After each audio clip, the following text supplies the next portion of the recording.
Okay, let's give it a couple minutes for people to join in, like we're getting the participants.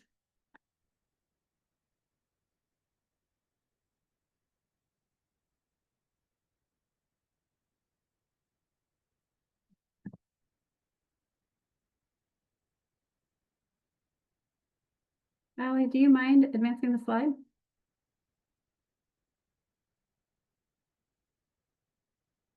Thank you. Good morning, and thank you for joining us today for IANTA's Community Navigator webinar series. Today's webinar, Developing and Defining Grant Results, is brought to you in partnership with the U.S. Forest Service. To get us started, I am Hannah Peterson, the Program Development Director here at the American Indian Alaska Native Tourism Association, or IANTA. And about IANTA, for more than 25 years, the American Indian Alaska Native Tourism Association, IANTA, has served as the only national organization dedicated to advancing cultural heritage tourism in Native nations and communities across the United States. We were established by tribes for tribes to address inequities in the tourism system. IANTA is a 501c3 national nonprofit governed by an all-Native board of directors and serves as a united voice for the $11.6 billion Native hospitality sector. IANTA's mission is to define, introduce, grow, and sustain American Indigenous tourism that honors traditions and values while helping Native-led businesses and tribal enterprises to become market export ready for domestic and international markets. Native nations and communities that are looking to start or expand their cultural tourism footprint can find resources at www.aianta.org. And visitors interested in learning more about Native culture can visit www.nativeamerica.travel. Today's webinar is designed to help Indigenous tourism professionals and Native organizations to develop clear, measurable, and meaningful grant results. You'll learn about different types and layers of results, how to strengthen individual results, and the collection of results defined in a grant, and processes and tools for brainstorming and planning results for federal proposals.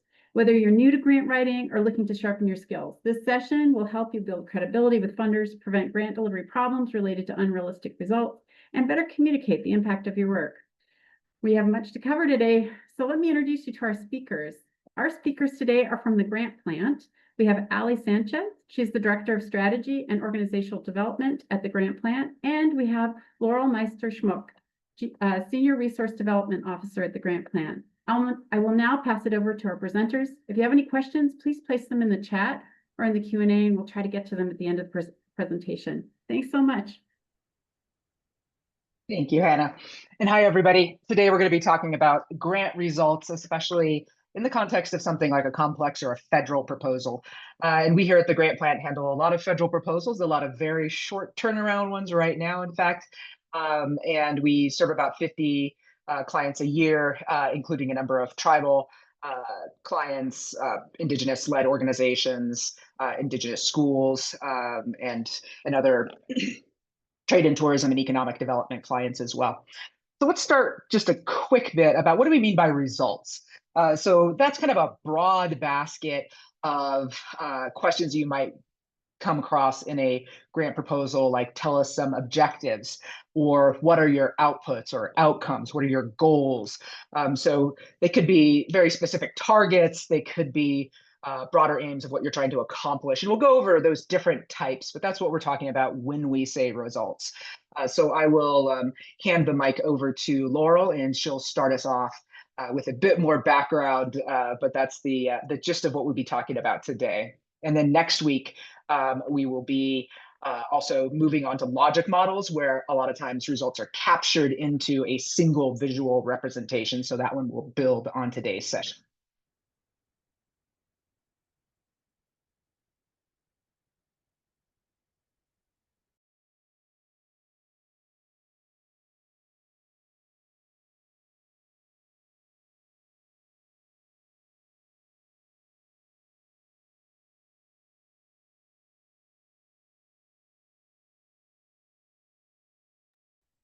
There we go. Sorry, having trouble unmuting there.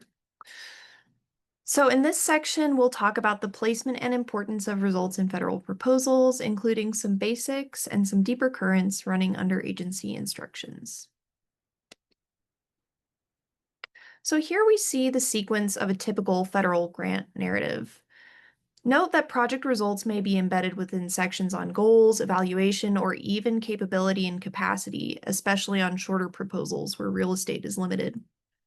Note that you'll typically have the opportunity to provide some context about your project and community issues before discussing how your results will address these issues.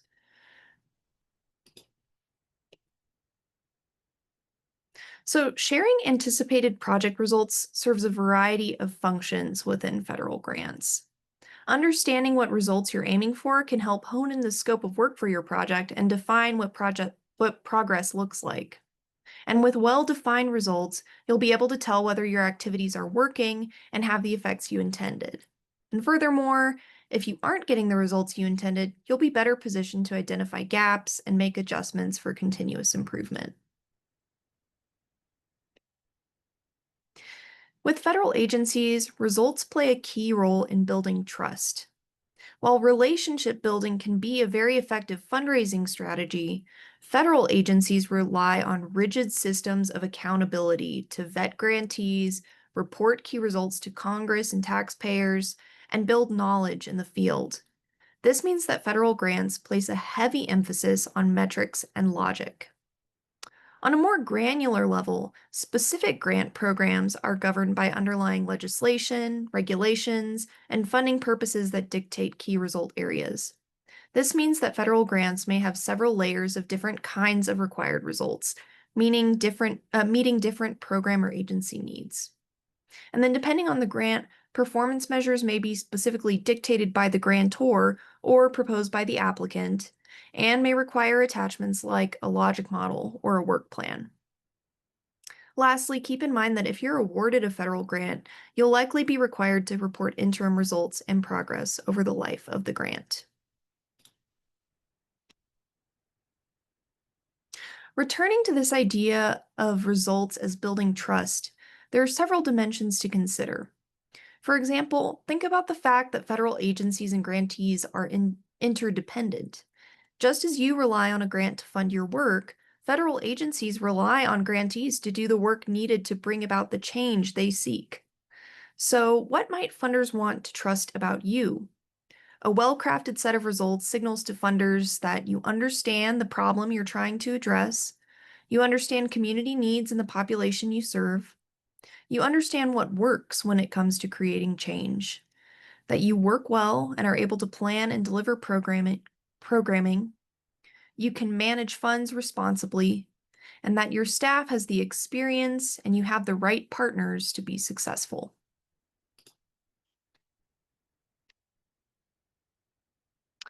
Here are some ways that you can use the results and evaluation sections of your proposal to build trust. First, your targets should be realistic for your resources, your organization, and community, for the grant scope, and for the award amount. We call this being right-sized. Applicants often worry about meeting a high quota to be competitive. And while a low cost per participant is good, it's also really important to consider your metrics within your unique parameters and your quality of impact. You don't want to commit to overly ambitious data collection or measuring effects beyond the grant period. Second, your measures should be meaningful. Too often we see applicants spending too much time measuring what's easy, which is often related to processes or effort, and not enough time measuring what's meaningful, which is the actual effects of the project. Measures should not feel like just a check the box. They should be genuinely useful to you in terms of improving your programming, understanding your impact, and aligning with the greater impacts at the community and federal level. And third, clarity is key. Define key terms such as who counts as a participant. Make a plan for who will collect data, and make sure your evaluation timeline makes sense. You should also be aware of any potential barriers, such as data privacy considerations, that could affect your ability to track results. So to summarize, federal grant results relate to responsibilities to taxpayers, Congress, and regulatory frameworks. Specific proposal results also relate to underlying legislation, grant guidance, and offer results tracking. Results typically come after describing issues or opportunities existing in the community and outlining your proposed work. And federal grant makers tend to demand more types and detail in results compared to other funding streams. So I'll pass it back over to Allie now. Thank you, Laura.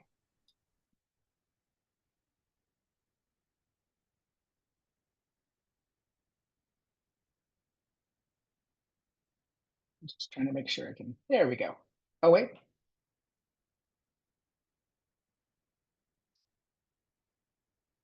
Sorry, do we have a, okay. Apologies, I didn't have that transition slide.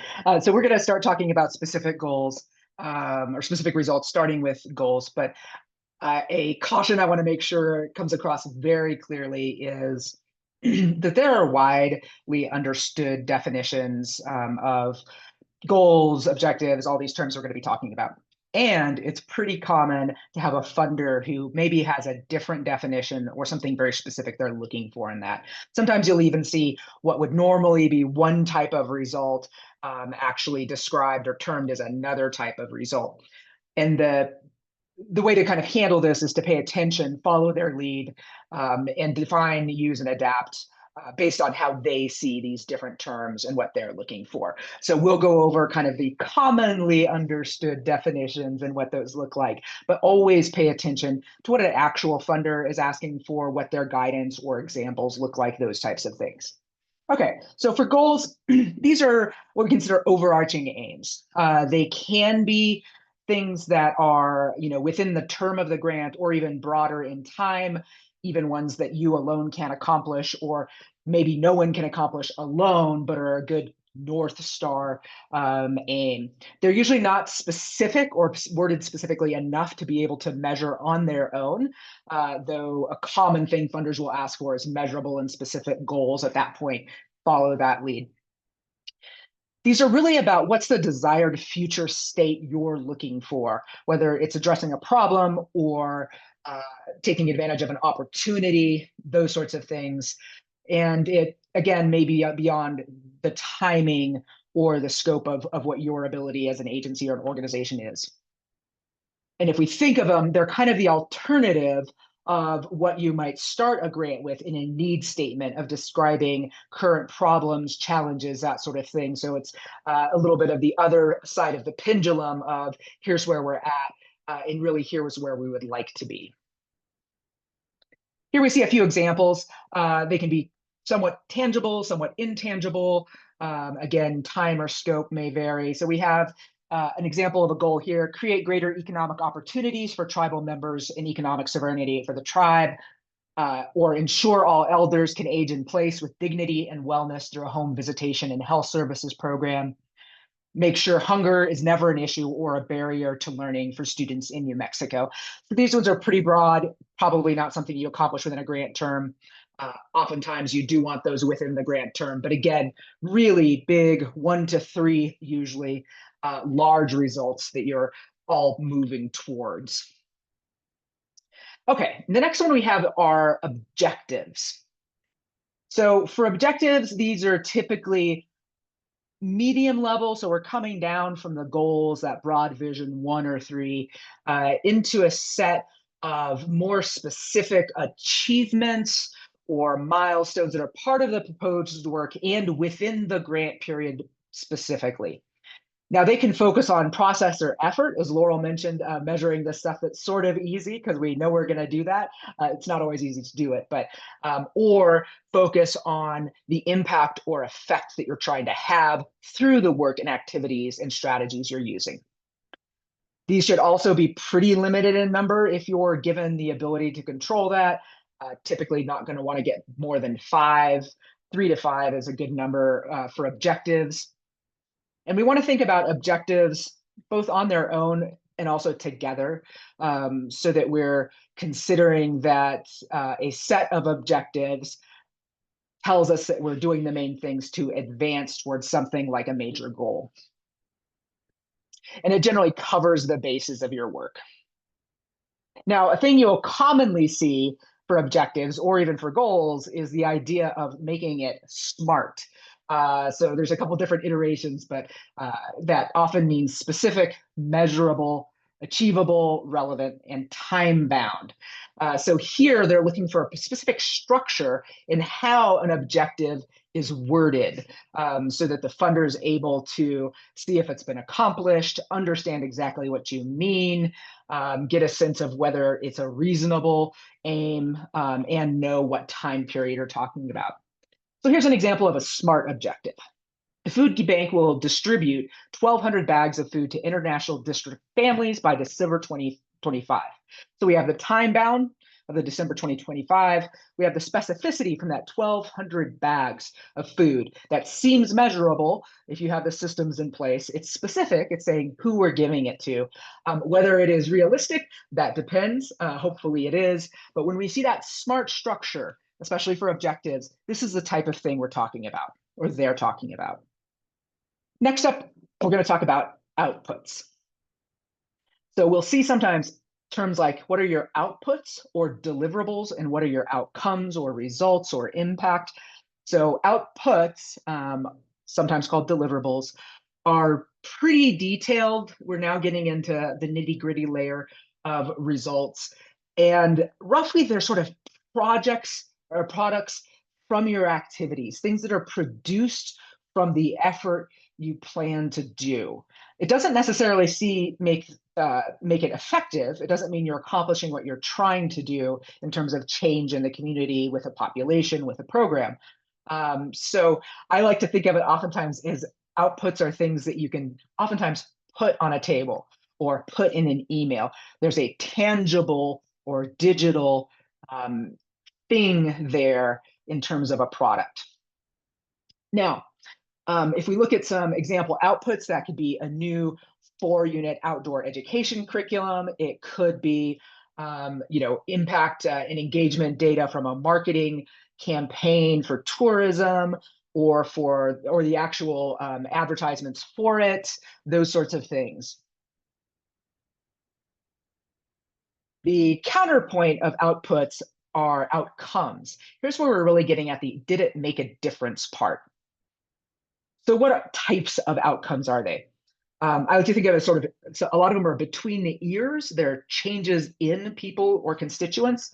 So behaviors, attitudes, knowledge, perceptions, beliefs, skills, and then also conditions in which people live or communities have going on. So that could be economic conditions, that could be resource accessibility, that sort of thing. And they really get at, did your work matter? Did the activities, the strategies, what you did advance or accomplish what it is you're trying to do? So they're really bridging the actions you take to those goals of what it is you're trying to get to. Here's an example is 60% of clients will advance 1 or more reading levels within 1 year from our literacy program. So here, outputs might be that you're holding the classes, that you're matching learners with mentors or tutors, that you have a curriculum, that you're getting test results back. Those are outputs. Then the outcome is, hey, this actually worked. The literacy increased. Here we can see it. These folks are better off. All right, so we have in the resources available for today a reference sheet for this, because it takes a bit of practice or a handy reference oftentimes to remember which are outputs, which are outcomes, which are objectives. And objectives can at their base be either about outcomes or outputs. So one of the things we have is just basically a reference sheet to help remember with a few examples. So looking back again, terms are oftentimes used interchangeably. Follow what the funder defines things as. Look at their examples to get a sense of whether it's sort of the standard definitions for these things or something different that they're using. Treat an example, like something that's an example, like an objective, as a minimum bar. Oftentimes, even if we're not required to create an objective that is, smart, we still will, because it makes for a strong result. As long as we feel it's realistic and that it is grounded, it's generally going to be perceived is more specific, build trust with that funder, that sort of thing. And again, think in both terms, effect, effort, the results, what it all means, as well as here's just stuff that's going to happen if we're doing our job right in terms of activities, strategies, efforts. And I'll hand it back to Laurel for the next section on how do we develop these.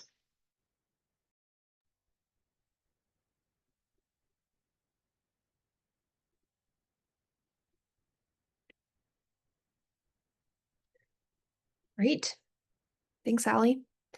So this section will talk more about what kind of results federal agencies are looking for, including using federal guidance to inform results. We'll talk about bridging culturally responsive perspectives and grantor expectations, and planning with data collection in mind. So here is kind of outlining a solid approach that's generally good for grants, not just federals, and especially helpful for new programs that you're developing. We recommend you start by examining the funder guidance for any required performance measures, reporting requirements, or key issue areas. And we'll talk about it more later, but note that this can come in a variety of different documents, not just the RFP. And then with this alignment in mind, you'll want to think about the one or maybe two major goals you want to achieve. Then start to break this into areas of work and progress needed to reach the goal. So for example, if your goal is to position Indigenous tourism as a tool for economic self-determination, then your different areas of work may include creating sustainable tourism enterprises, creating career pathways, or expanding access to markets. So here we have another resource that'll be in your course materials. This can really help you in the development process, and it kind of lays out those different steps broadly. So once you have the different areas of work, start brainstorming indicators of effort versus effect and related milestones. So in our previous example of building career pathways with Indigenous tourism, an indicator of effort may be the number of trainings provided, whereas the effect is job growth. And the milestones may include things like a pilot program and scaling. Then refine these indicators based on federal requirements and definitions. Look closely at how they're defining goals versus outcomes. Is it called a performance measure? You'll want to align with those definitions. And then think about whether your indicators are both meaningful and feasible to measure. Also consider any gaps and overlaps. Are any critical areas of impact missing? Are two indicators providing similar intel in different ways? You'll really want to hone these down, not have too many indicators to have to measure and create more work for yourself in the reporting. And then finally, make sure that your measures are clearly stated so that an unfamiliar reader or future program staff will understand how they're defined and measured. So as you can likely tell by now, there are many different strategic considerations when designing intended results. First and foremost, for fund seekers is the federal grant guidance. Now, this is the request for proposals or notice of funding opportunity. You'll want to respond directly to the funder guidance and any review criteria surrounding the results and evaluation sections. Also, keep an eye out for any predefined performance measures or reporting requirements. Hint, these often come towards the end of the RFP. And make sure to position your results within the funder's issue areas of interest. Second, look for any secondary guidance that may influence results. So if the RFP is kind of the be-all, end-all, the thing that you have to align with, secondary documentation can provide a little bit more color and help give you examples. So this may include grant FAQs or webinars or examples of previously funded programs to kind of start honing in really what they're looking for in terms of results. And then third, place results within the context of your work. Avoid creating new metrics if whatever you already measure or collect makes sense. Consider what is feasible for you to measure, and then what makes sense within the structure of your program. A few quick tips. So to that point of making sure that your measures make sense within your context, it's really helpful to have any program implementers, operational staff, and data managers in the room when results are being defined, as these are the people who will be able to quickly determine feasibility and know what you'll be able to measure when it comes to actually performing. We've had success engaging stakeholders in a document separate from the grant application to nail down results early. This is a really great place to start your proposal preparation process because it provides a strategic direction by answering, so what? The next step would be to answer the who, what, when, where, and how. And then second, it bears being repeated. Align with federal grant priorities. This often has to do with meeting targets in a high-risk area or population. Finally, be intentional about the metrics you set. Avoid a reporting nightmare by limiting how many metrics you commit to, and make sure each one is serving an important purpose. Make sure your results are written clearly enough so that in a year from now, 3 or 5 years over the life of the grant, your team knows how to measure it. And back to you, Allie. Thank you, Laura. And we'll be talking about a few more things that kind of come up in federal grants potentially. And one is you may be required to have a specific evaluation plan. You may even be required to have an independent evaluator. So that's not normally something you're going to see in philanthropic grants unless they're large national organizations. You will see it certainly in state grants oftentimes.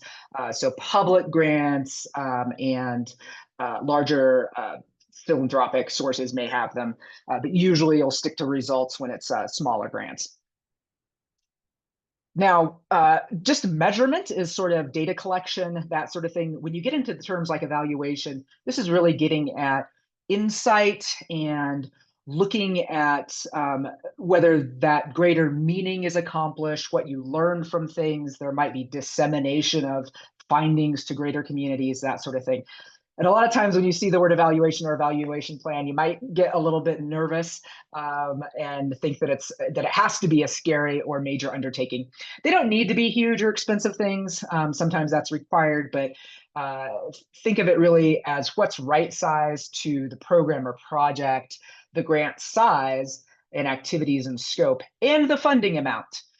What makes sense with those parameters. And oftentimes it can be something that's pretty modest, but we do want to make sure that it matters. It's good to think of it in terms of not just what the funder's requiring, but what is it that helps you in your organization gain better insight, figure out what's effective, what's not, how to improve programs, that sort of thing.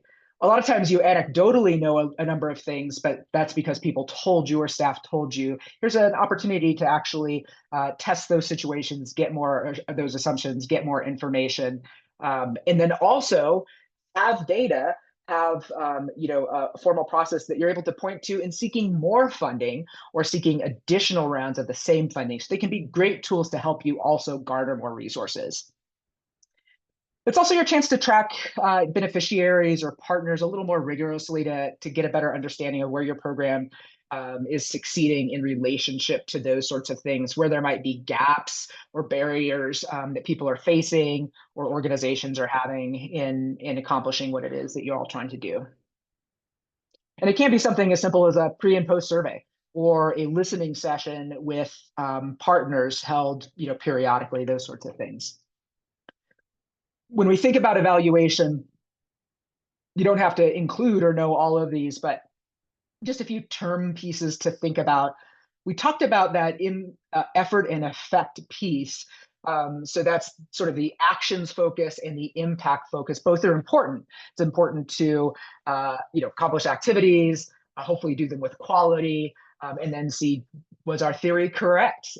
Is it actually doing what we need to? And where might there be changes in the process piece to get better outcomes? So a couple of just good questions to think through that make that a little more grounded for discussion. When we think about process, and effort. One is kind of quantification. How much did we do? Whether that is attendees or holding sessions or producing products. And then how well did we do it? That can include a number of different things. It might be responsiveness when people call for support. It could be the quality of curricula that's developed or experiences. And then on the outcome side, is anyone better off? Is a good, just kind of basic question that really gets at the meat of things. You'll also see sometimes different types of descriptors, developmental, formative, or summative when it comes to evaluation requirements for including certain ones, or having an open ability to define it, but you have to tell them what this is. So real quickly, a developmental evaluation is something that either comes before or very early, typically in a grant period, and that is engaging with, say, the community to actually figure out what should be in the program or be evaluated. So instead of spelling out what's going to happen or what results are worth measuring, you're actually using evaluation from the outset to figure that out. Formative comes somewhere in between the end of the grants and the beginning, and that is points of measurement that look at your progress and, importantly, use that information to improve or adapt services. So formative is both in time to use the data and actually using it. Summative will usually be at the end, but it also can be periodic if you're not using that data. So summative is just kind of collecting the information for the measures that you said and saying, here's what's happened. Here are the total numbers. So definitely at the end, but sometimes if you're not required or don't want to use that information for any sort of changes or adaptation, that would still be summative. It would just be an annual summative report or something like that in a multi-year grant. So again, developmental is really shaping the activities, the approach, and the strategy. Formative is intermediate collection of data that you're then using to improve, adapt, or change. And summative is for some period, the full grant term or less, looking back and collecting data for that period of time. Also important, qualitative versus quantitative. So at a pure data nerd math side, quantitative is things you can count that also cannot be divided at all. So a person, one, is indivisible and can be counted. But something like an average rating for an experience on Yelp, visiting your local outdoor area as a 4.5 is counted. So it's oftentimes talked about as quantitative because it's a number that is technically qualitative.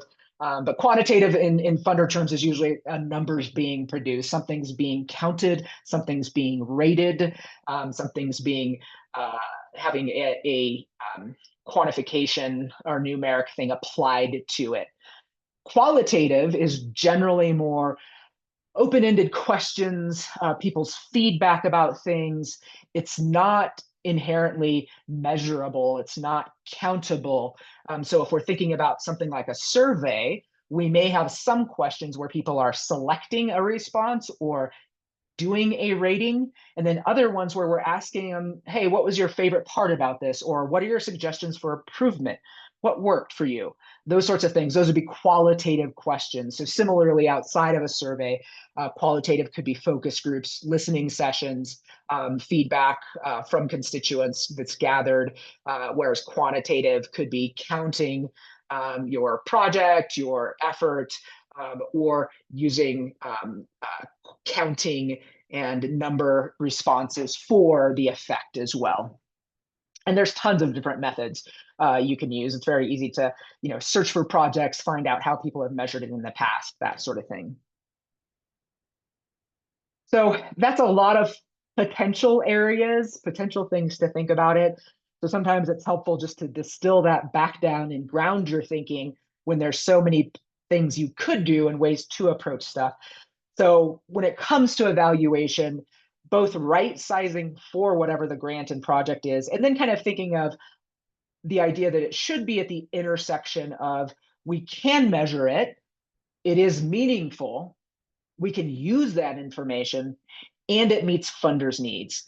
And if it's not right in the bullseye, hopefully it combines a number of those. But that's a good way to really refine thinking and pair out all the possible ways you could do results measurement and evaluation, and make sure that what you are doing and where that effort is being applied is really effective and high use.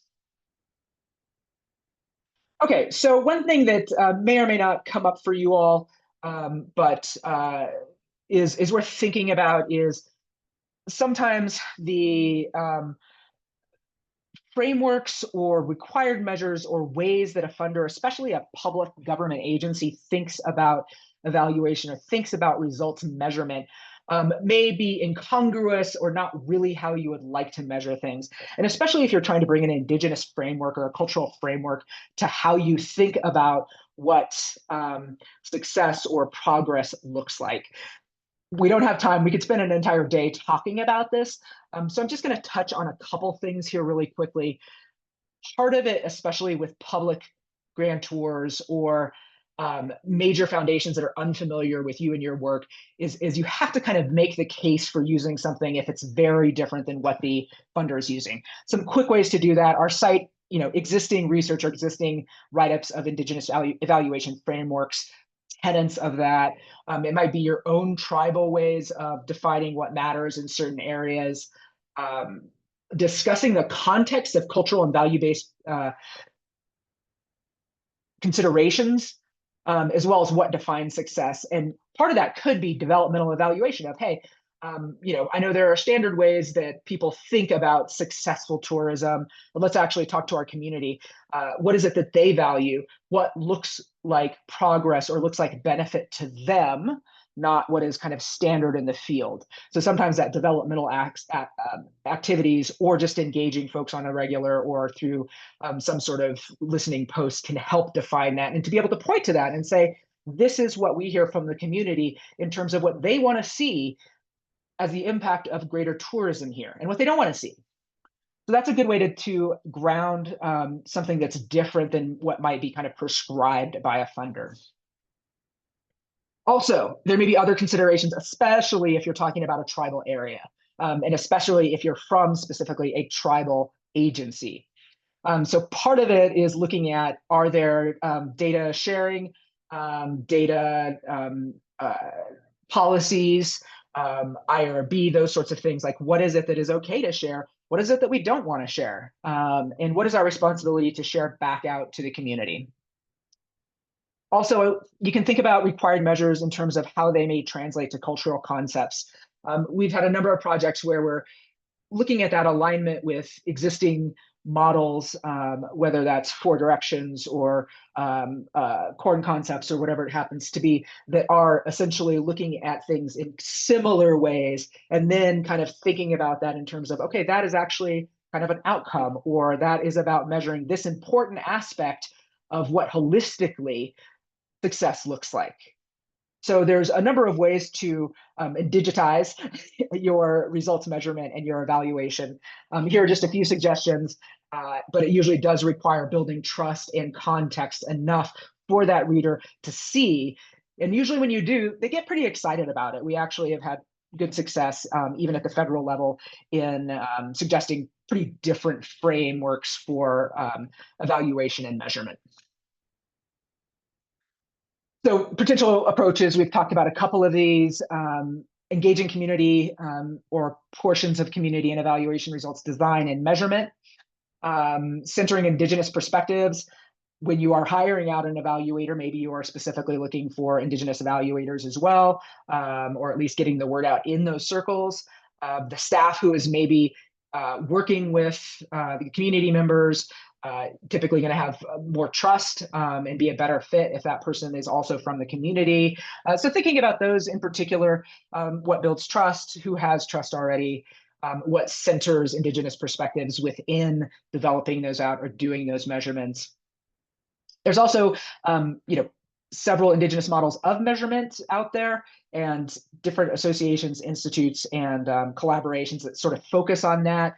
I haven't seen them in travel and tourism, but public health, education, There are a number of areas where this has been kind of a long time and fairly well-developed area as well. So sometimes just even seeing what's happening in another field can help give you suggestions and thoughts about how to approach some of that.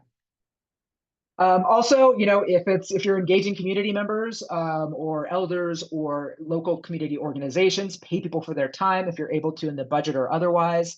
Work with community partners that are already in dialogue with folks, and be clear about why it is you're collecting data, why it is you're doing evaluation, how that's going to benefit people in the community, what's the use of it, and what they can expect in terms of sharing out the findings that they helped contribute to. Okay, so some takeaways from this section. First, kind of think top down, big to small. What are we trying to do here? And then what indicates that we're going in that direction? Then what are specific indicators or measurements we might do? What makes sense there? Think about sets of results, not just individual measurements. So if we look at our objectives or if we look at our collection of outcomes and outputs together, do they give us, is that measuring the right thing to kind of say, yeah, we're going towards that goal? Or are you forgetting major areas of work or impact? Also, don't feel obligated to use conventional approaches for measurement or definitions of success, but do know that you have to provide enough information to substantiate or justify taking a different approach with some funders. Others are pretty open to what that might look like, and they aren't very specific about how they want things measured, that sort of thing. Okay, so we're gonna have a decent amount of time for questions, and I see a couple of them already. Next week's session is gonna build on this one. So for those of you who are familiar with logic models, they kind of look like that resource we have that is a results measurement worksheet where you're building out outcomes, building out outputs. Just turn it on your side. You're kind of halfway to a logic model. So next week's session is really going to build on this one, and we're going to talk about these specific visual displays that are oftentimes required in federal or other public grants or larger and complex grants that are called logic models, where you're really capturing a lot of these types of results on a single page oftentimes. And crafting them can be tricky. They're really powerful tools for planning as well as oftentimes required and a big part of competitiveness in grants. As usual, you can sign up for our news alerts, which include our trainings that we offer independently as well. And the two tools, again, that we presented today are the results term reference sheet and that planning worksheet.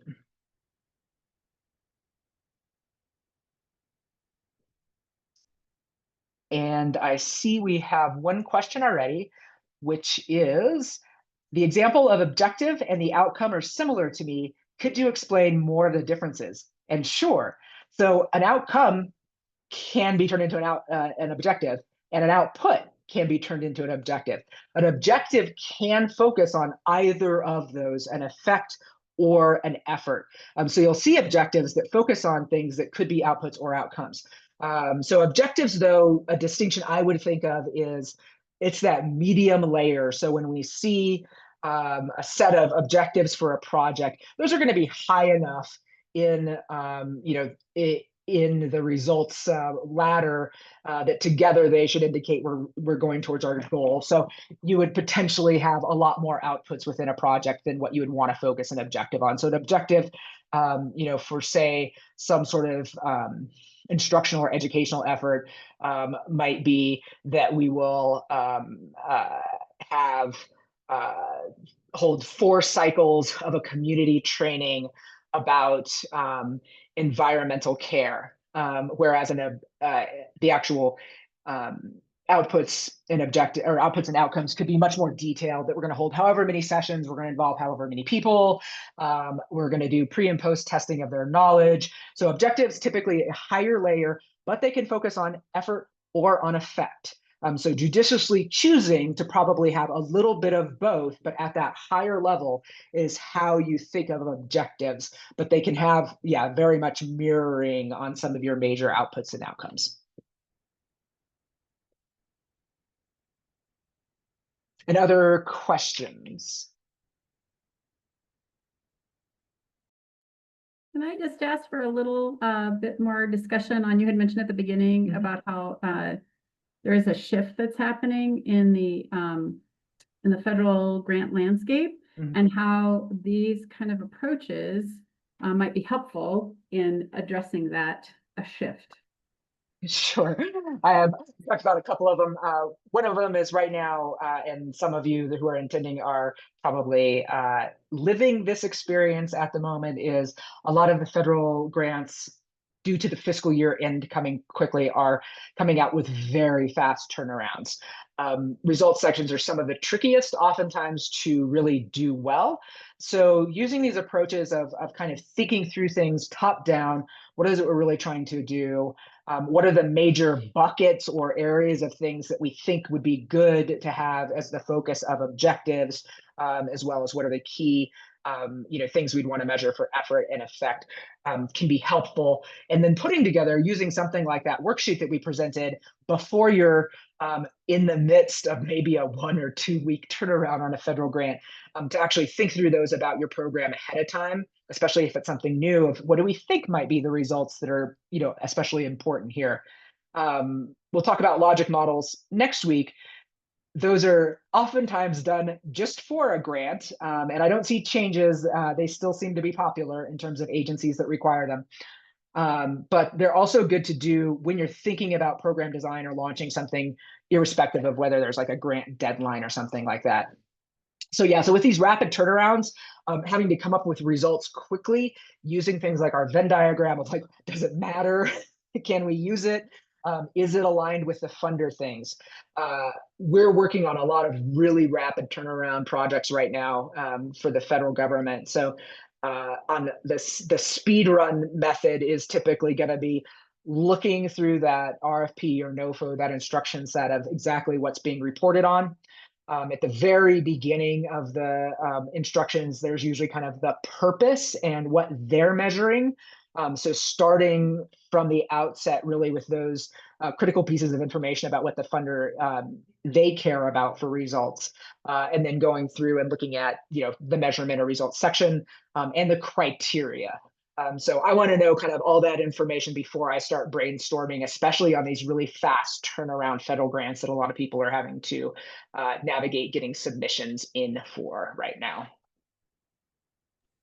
I think another thing kind of embedded in what Allie's saying is that, having the results defined is helpful, but also having those data collection pieces in place and, not only knowing what you're going to measure, but really how you're going to measure it. If you don't have that capacity in place, that's something to really start building now before you have a quick turnaround application. Yeah, and I would say bring in the knowledge holders on that discussion of results kind of just as soon as possible on these fast turnarounds. So, the person who already does whatever type of measuring that might be useful, the person who does the operations, they will pretty quickly usually be able to tell you what they can and can't do, what could be embedded in stuff that's already happening. Like, oh, we already do a survey for that. We could just add a question.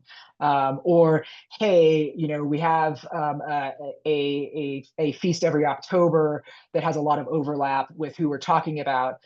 Let's think of a way that doesn't feel evaluatey, but is taking the temperature in a less formal way, but taking advantage of the fact that we're going to have 200 people there. That sort of thing. So especially on fast turnaround, getting the people who are knowledgeable about results, about the measurement piece, and about what's already happening and what's feasible will help save a lot of work, or at least help save some awkward situations if you get the grant later. Can you also discuss just a little bit about how the budget needs to align with, so we've talked about some kind of complicated things, like how we're going to determine not just what we did, but how it impacted the community and how we're going to gather that information or get it impacted our constituency. So can we talk a little bit about how we think about this when we're thinking about the budget? Yeah, I think, on the surface, there's things that may have a direct cost. So if there is, we want to track graduate outcomes, or we want to track digital marketing footprints, there may be a cost to that from a third party. If you're engaging with a third party evaluator, there's going to be a cost for that. Like I said, paying people for their time, paying people for participation in surveys or focus groups, adequately resourcing that, as well as supplies or food for those types of things on direct budget side. The other piece of it is, especially for developmental or formative, what's the flexibility we might need within a budget to respond to what we learn. So especially if you don't have a super good sense of how everything's going to turn out, so you anticipate there might be some reconfiguring that could affect how you phrase things in the budget, and which can get tricky with federals because they're so specific in particular. But that would be the other thing I think about is, well, what if, our measurement shows that, oh, we're not on pace to reach all the people or do all the things in the timeline we said? Are we able to, do we keep our marketing budget flexible enough to allow us to kind of step up some quick things to get in front of more eyes, that sort of piece. I don't know if you have thoughts, Laurel. Those are kind of the couple of things is pivoting and what that might cost, adequately resourcing very direct costs of measurement and evaluation, and third, kind of the pay people for their time, and or production of mailers that have the results or whatever that happens to be, sort of the optional costs of doing measurement and evaluation well and respectfully. Yeah, I think one of the really exciting things about federal grants, because they do tend to be larger awards, and they can typically include things like evaluation or, to a certain extent, participant support costs. It's an opportunity to really invest in that aspect of your grant, of your program. And we've seen grantees create really great reports through it that they can then use to garner more funds. A lot of these grant funders are really interested in building knowledge in the field. So, dream big about how you can use this results section of your application to really bolster your own work in a continued way.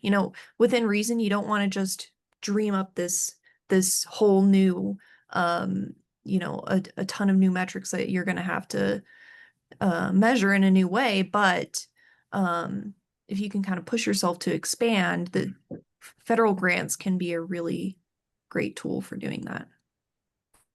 And having been, evaluation deliverers on some too, I would say my favorite experiences from doing evaluation work is with Indigenous clients, and being able to use something like a focus group, but not sitting around a table asking people questions, but actually doing a lot of very different activities, from storytelling to having people work in small groups, to discussion, to drawing, that sort of thing. Like, just rich engagement and experience that's super beneficial to the organization working on it, that people really enjoy. I mean, some of my favorite stuff too. So even things that kind of on the surface, a focus group, like, you can really do a lot with that and really get really rich information that works for you and isn't necessarily coming from kind of a Western European or scientific framework context, but meets the bill, gets measurable stuff, and gets insight that funders really enjoy seeing. And sets you up very nicely for the next webinar on logic models, which is going to walk through that. So I thank you for doing that. Shall we move to the next slide? Okay, so first and foremost, right, we want to show gratitude for our fantastic guests today, our great speakers that have come together with us to talk about some of the very complex process that you have to undergo when you decide to do federal grants. There is a lot of reward for it, but there is also a lot of process to get you there. So big thank you to our guests today. And then also, as we talked about, there are future webinars that we really would like you to join us for. One of the things that we talked about, this has been a 4-part series, you can now access the webinars if you want to go back to something. And there was so much we covered. So I highly recommend that you do when you're looking at it, like, I didn't really understand that part, go back, watch it, take notes, do it again, kind of thing. It is really helpful to have that available. And then our next webinar is August 19th. It's creating project logic models. We sort of started that process today. The deep dive, I think you're going to find it super interesting and very, very helpful as you're breaking down grants, both federal and when you're looking at foundational grants and corporate grants. Next slide, please. I also want to really point you to IANTA's resources and opportunities. We mentioned at the beginning nativeamerica.travel. That is available for anyone that wants to be any tribal entity that wants to advertise their native tourism product on our website. There's no charge for that. Please reach out to our team to learn more about that if you are interested in participating. There are also opportunities to develop itineraries. We want to also encourage you to look at some of the itineraries we've done, like the travel guide to the tribes along the Juan Bautista de Anza Trail. That also includes a place naming map by Dr. Margaret Pierce, which is so beautiful. But at any rate, please look at some of the examples that are out there and some of the tools that we have on our website. Next slide, please.